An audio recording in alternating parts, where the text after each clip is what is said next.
Legenda keris yang melingkupi Madura mengisahkan bahwa pada zaman dahulu orang-orang di Kepulauan Madura percaya bahwa saat seorang anak perempuan, istri atau cucu mengandung, mereka akan menciptakan sebuah keris atau tombak untuk diberikan kepada anak yang akan dilahirkan di masa depan.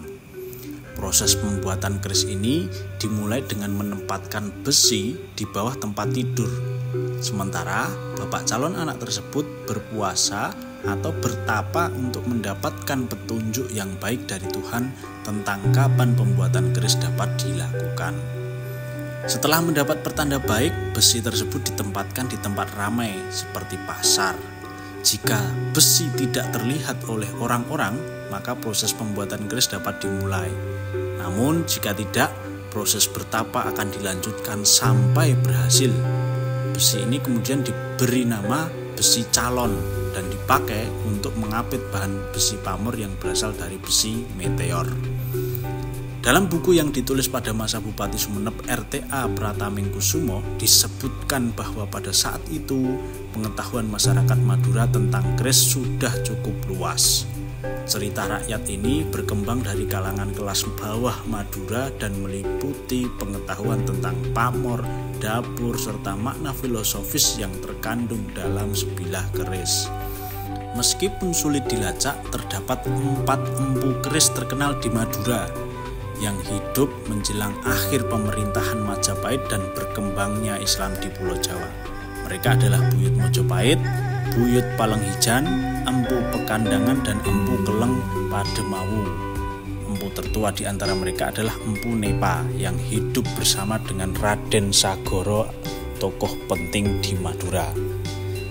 Kyai Supo, seorang empu terkenal pada masanya, memiliki peran penting dalam penyebaran ilmu pembuatan keris.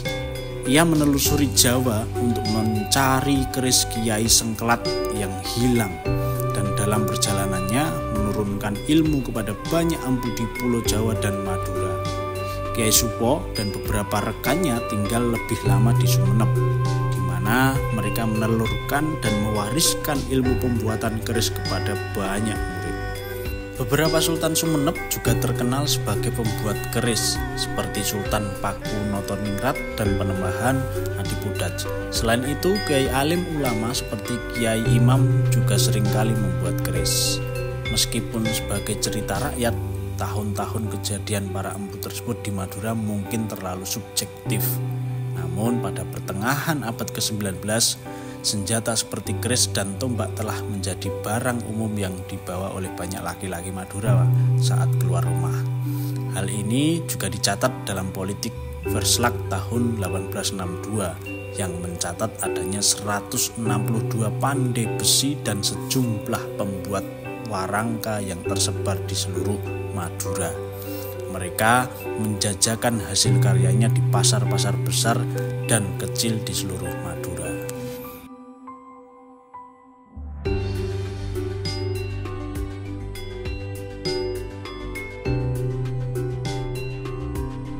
Menelusuri empu-empu keris di Madura memang tidak ada habisnya. Tanah Madura telah banyak melahirkan empu-empu hebat dengan berbagai mahakaryanya. Bahkan Madura hingga saat ini menjadi daerah pengrajin keris terbanyak di Indonesia, bahkan dunia. Sebagai orang Indonesia, kita patut bangga menjadi pewaris dari setiap keindahan keris-keris karya empu dari tanah Madura.